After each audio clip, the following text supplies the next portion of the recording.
they're consciously making decisions to support their own mental health, but maybe not realizing that.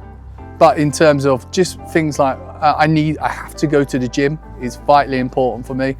I have to go fishing, and going and delving more deeply into that. Well, what is important about fishing in terms of, well, it keeps me completely calm.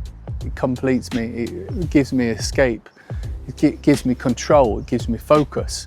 And then when you're asking those questions, it's like, oh wow, what can we get from this and what can we give to others? And they truly want, I suppose long term, they truly want to have their voices heard. And they do feel that they aren't heard. The first things they said when they came in, that the podcast might be called the Little Bastard Podcast, because that's how they felt. That's truly what they're feeling and they're seeing, that wider society looks down on them. And actually they've got so much to give and contribute.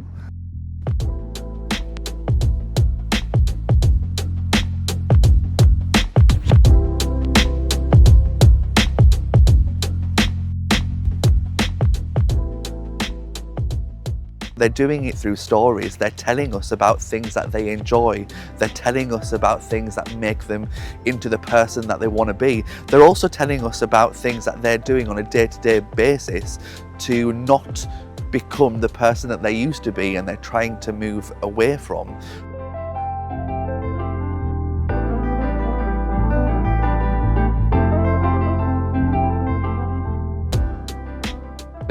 The thing that has surprised me is the flip of this project.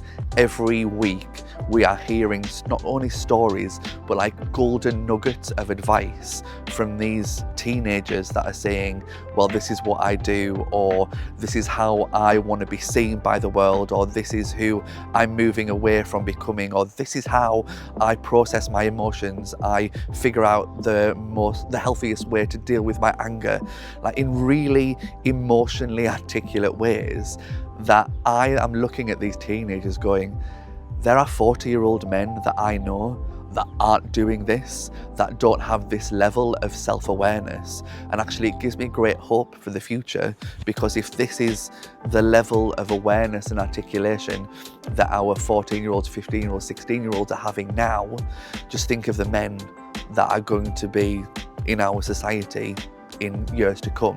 So I think, we were often thinking of this project of what would you be able to tell your younger self, when actually the biggest surprise is we need to go, what can younger people tell their older selves or older versions of themselves? So in the longer term, I really think that there is a dual way of this learning happening. I think all of the young men have really enjoyed the sessions. They've got a lot from working the sessions. The main thing it's provided them with is that opportunity to talk in a safe environment about their life, their experiences, what things they do in school, outside of school, how it affects their mental health. And for some of them, just talking about the journey from primary school through secondary school and how life events have impacted upon their own mental health. The impact on them, I hope, has been really positive, like the experiences that they've shared with us and the things that they've got out of it. I think that they've really enjoyed their voices being heard and them sort of contributing to creating things like the podcast survival guide, the monologue, which has sort of involved all of their experiences written into a monologue. And I think they've really felt sort of listened to, because every session that we've done has been expanding on the last one and building in everything that they've asked for and they've wanted to do. So I do hope that that's what they felt. I think that they have, and I think that they feel empowered by that, and they're wanting to sort of share their experiences and they're wanting to give advice to others.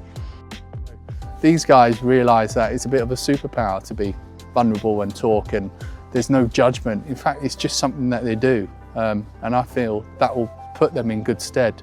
And also, we can learn so much from them, from our charity, as much as they can learn from us. So, yeah, they're a wonderful group, and yeah, I'm very, very humbled and chuffed and honoured, really, to be part of it. I punched a wall today. My knuckles are already bruising. I know I'll get into trouble for it, but I would be in more trouble if I punched him, right? I don't know who he was. Some old guy walking with his wife, I think.